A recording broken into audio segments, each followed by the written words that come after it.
আসসালামু আলাইকুম রহমতুল্লাহি ওবরকাতুহ।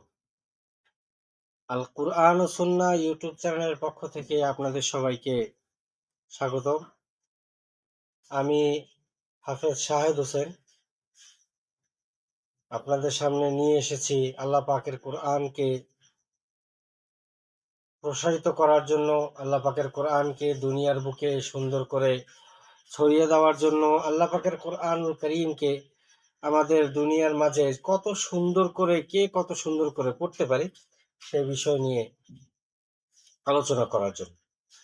তো আল্লাহ পাক আমাদের মাঝে যে কোরআনুল কারীমকে দুনিয়াতে পাঠিয়েছেন, তো আমরা সবাই আরবি পড়তে চাই বা আরবি পড়ার ইচ্ছা আছে এবং আরবি পড়ার মনস্তাব রাখি যে হ্যাঁ আমরা আরবি পড়ব, ঠিক আছে। কিন্তু আরবি সবাই পড়ে, কিন্তু সহি শুদ্ধভাবে এবং মাখরাজ, যেগুলোকে ইংলিশে গ্রামার বলা হয়, আরবিতে বলা হয় মাখরাজ।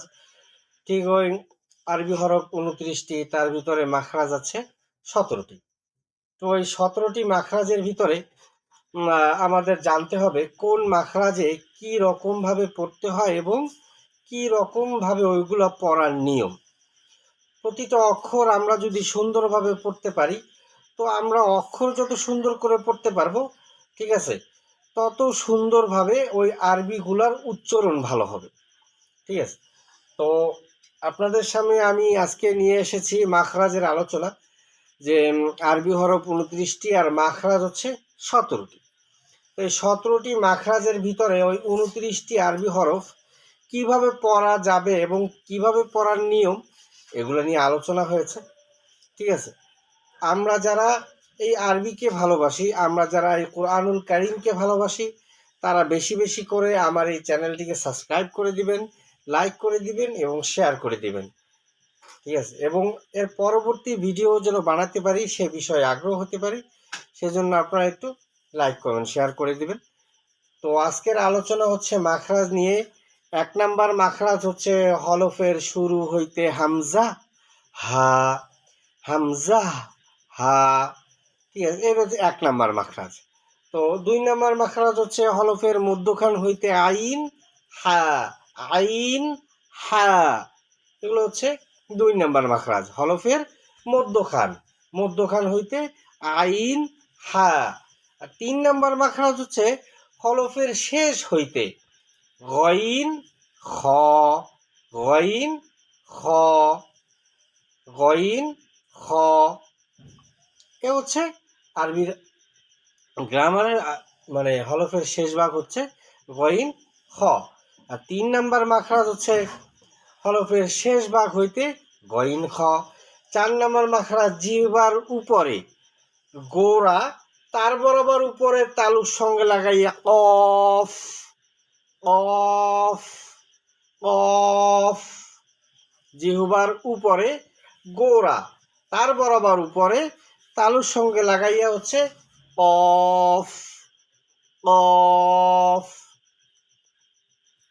আমরা এই অক্ষরগুলো যত তাড়াতাড়ি পড়তে পারবো, যেরকম আমরা পড়লাম কি এতক্ষণ, হরফের শুরু হইতে হামজা হা। 2 নাম্বার মাখরাজ হরফের মধ্যখান হইতে আইন হা। এবং 3 নাম্বার মাখরাজ হরফের শেষ ভাগ হইতে গইন খ। এই তিনটা একেবারেই সোজা, ঠিক আছে। 4 নাম্বার মাখরাজটা মনে রাখার জন্য, এবং 5 নাম্বার আর 6 নাম্বার, এই তিনোটা মাখরাজ আবার একটা আরেকটার খুবই কাছাকাছি, ঠিক আছে। যেরকম জিহ্বার গোড়া, তার বরাবর উপরে তালুর সঙ্গে লাগাইয়া কফ, কফ। আর 5 নাম্বার মাখরাজ জিহ্বার গোড়া থেকে একটু আগে বাড়াইয়া তার বরাবর উপরে তালুর সঙ্গে লাগাইয়া কাফ, কাফ। একেবারেই সোজা। তো জিহ্বার গোড়া থেকে একটু আগে বাড়াবো, তার বরাবর উপরে তালুর সঙ্গে লাগাবো কাফ। তা আগেরটা কি গেল? জিহ্বার গোড়া, তার বরাবর উপরে তালুর সঙ্গে লাগাইয়া কফ, কফ। আর এটা হচ্ছে জিহ্বার গোড়া থেকে একটু আগে বাড়াইয়া তার বরাবর উপরে তালুর সঙ্গে লাগাইয়া কাফ, কাফ। ঠিক আছে। আর 6 নাম্বার মাখরাজ হচ্ছে জিহ্বার মধ্যখান তার বরাবর উপরে তালুর সঙ্গে লাগাইয়া জিম, শিন, ইয়া।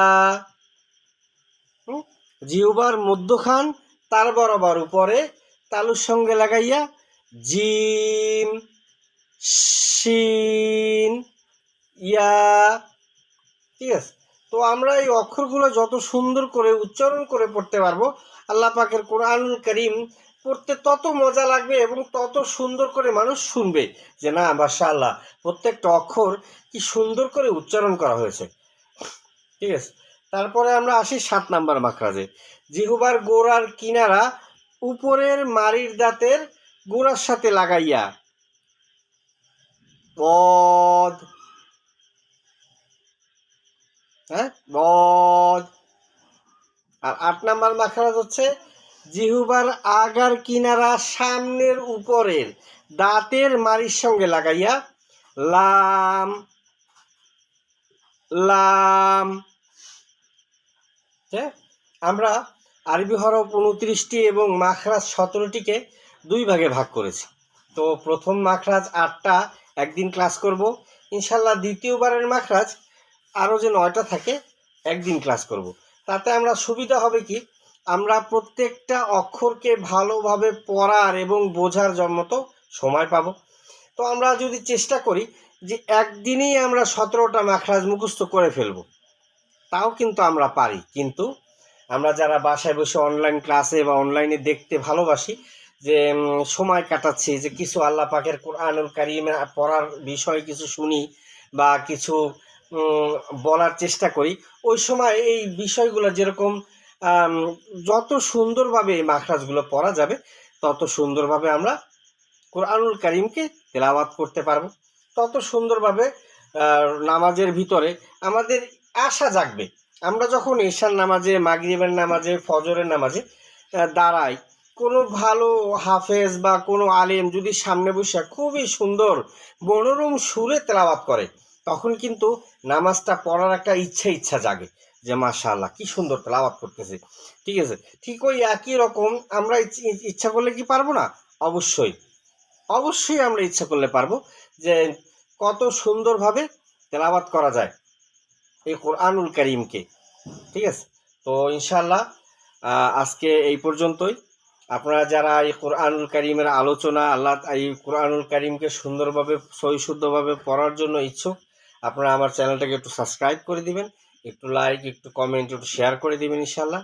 আজকে এই পর্যন্ত। আসসালামু আলাইকুম ওয়া রাহমাতুল্লাহি ওয়া বারাকাতুহু।